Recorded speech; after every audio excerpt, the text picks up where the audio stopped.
Come, little children, I'll take thee away into a land of enchantment.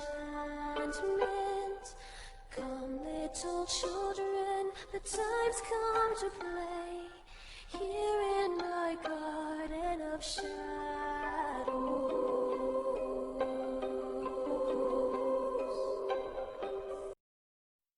Hello, I'm Runya, aka Media Adaptation.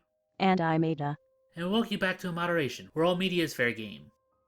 And if you'd like to give feedback, then feel free to leave a comment, or hit up our Discord channel. Link will be down in the description below. Anyway, it's time once again to talk about the supposedly lost A-style anime Go for a Punch, aka Saki Sanobashi, where we cover any new developments on the Discord and Reddit channels, and then cover some old anime and manga. And the big news that happened in the last week, which forced me to rewrite my script a few times, was Wang finally putting out his third video on Saki. More importantly, covering all the events over the past year, which is a really strange feeling, since, well, we kinda lived through all that.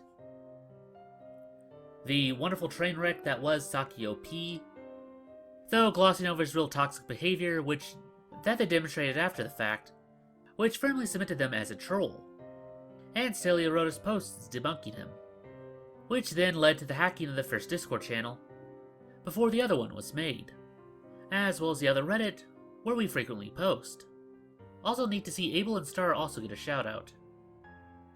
Then they covered the Lady in the Sea of Blood events, and the links that became one of the most stressful moments that we ever covered on the show, as well as being one of the first people to point out that something didn't quite line up with it.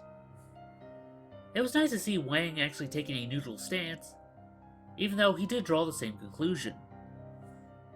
Though it did lead to the distributor and the mousepad DVD, which showed several low-quality videos that were made and published with very little information that was given about them. And the part that I didn't know, that somehow Konami cracked down on all this, which they did cause the destruction of several of these projects. And since that video, the Discord has gone to overdrive with activity.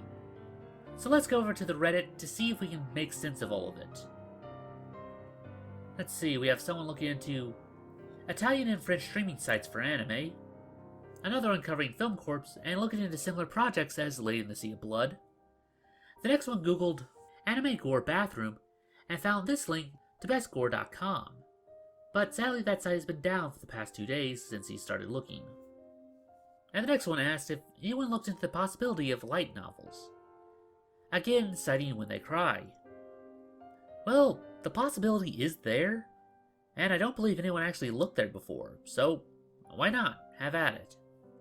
After that, we have someone suggesting if it was a pseudo-anime made by China, which I believe Korea and Taiwan are also good candidates for that.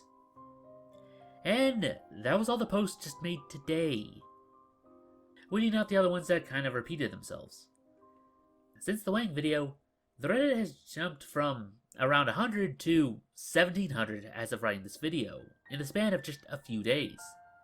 It's insane to think that only a few weeks ago, people were saying that the search was dead. I guess it pays not to listen to trolls. But again, due to the mass influx of information, if anyone has any topics that they find interesting, then always feel free to tell us down in the comments below, and we'll look into it and try to put them in our next video. But I guess it's only fair that we go over to the other Reddit to see what they're up to. Or the same that we found with the other Reddit. But there's still that trace of the trademark dumpster fire that we're all used to. Let's see, things of interest. Someone posted this picture asking for the source, and that is a list of victims from Dr. Death, from the first OVA of Dream Hunter Rim, which again we've covered all before. Really good show, and still need to look into the manga for that. But it's good to see that the tides have turned on Saki OP, as more people still call him out. I know I really shouldn't be feeling good about this, but I just can't help myself. But we did get a lot of lovely fan art to cover this week. We have the opening cover of a doujin, as well as the pages from a comic. Both of them are currently still in production, and I can't wait to see more of them. Again, I'll try to leave the correct name for these people, which is going to be a bit harder because I know that one of them was a repost. So if you see one of them that are off, then please let us know. Again, the link to the Discord is in the description, in case you'd like to join as well. And we also got a few from Team Saki, the group behind the recreation project, which also had part of their trailer shown in the Wang video, so that's always a plus. And just like the post, there's a ton of these as well. A lot from Jasper Mel, which I'm unsure if they're actually part of Team Saki or not. That kind of seems like something that I should know, but it bugs me that I'm drawing a blank.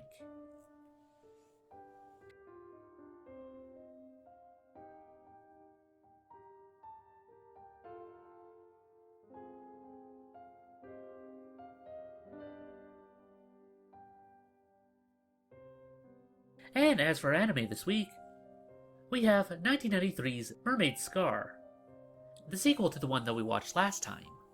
So, the same basic setup. Two people who gain immortality by eating mermaid's flesh are just trying to live their life.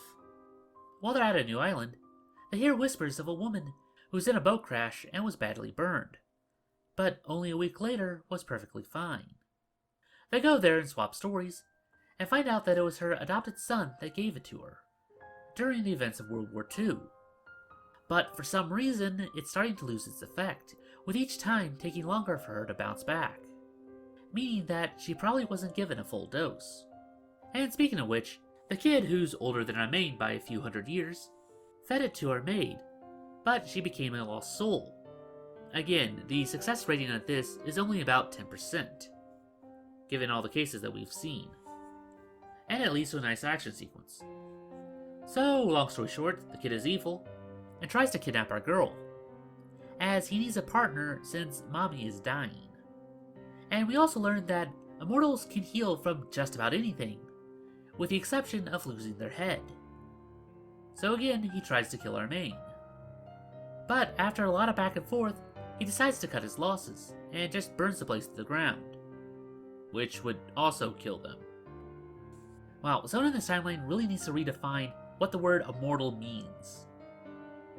But anyway, our group wakes up and gives chase.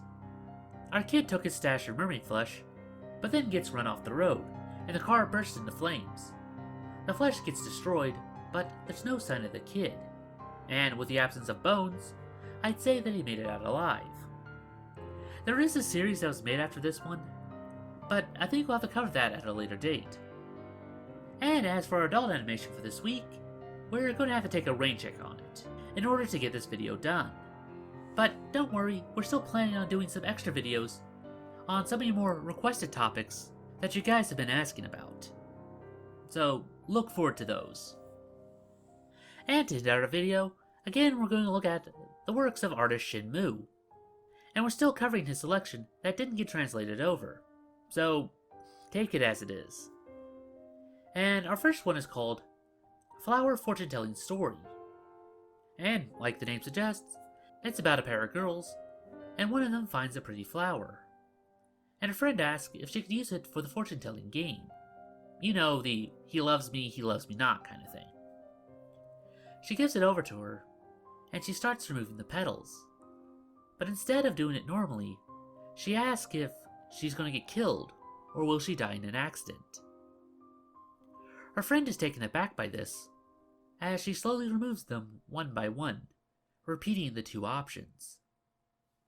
And finally ending it on, she will be killed, and sits there in a moment of silence, before saying that it must be the will of God, and turns to her friend with a smile, asking if she would kill her.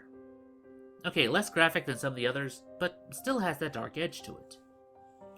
And the last story today is called Talk About How to Quarrel. We start off with an older sister talking to her younger sibling, who keeps getting bullied in school. She tells her a way of how to get them to leave her alone, referring to the old schoolyard game that was played back in Japan, the same one that they did in Naruto, where you take your two index fingers and poke them in the butt. But she doesn't want to use such a vulgar term, so says goo, instead of wanting to say poo or anything like that. So the next day she comes back with a slap across her face, again saying that she got in a fight. Her sister asks if she took her advice, to which she happily says yes. She broke them right in the goo with these fingers, holding up two of them that are bloodied, meaning that she gouged out their eyes. Her sister sighs, saying that's not exactly what she meant. as she questions that she still won the fight. Which is true, but that's why you have to clarify your words. And that about does it for this video. If you have any other ideas like Saki made to a video, then please post it down in the comments below, and we'll add it to our next viewer request week. It's now time for the part of the show where we ask you to help us appease the YouTube algorithm by dropping a like, share, or comment. It helps out much more than you'd think. And if you haven't subscribed yet, then it's very much appreciated. And if you'd like to support this channel, then please visit our Patreon. Link will be down in the description below. Even if you can't give a lot, every little bit helps. We also have a Let's Play channel where we play different horror games, or just whatever he feels like sometimes. The link to it is also in the description. And I guess I'll see you in the next one. Anyway, I'm Runya. And I'm Ada. Reminding you to take life in moderation.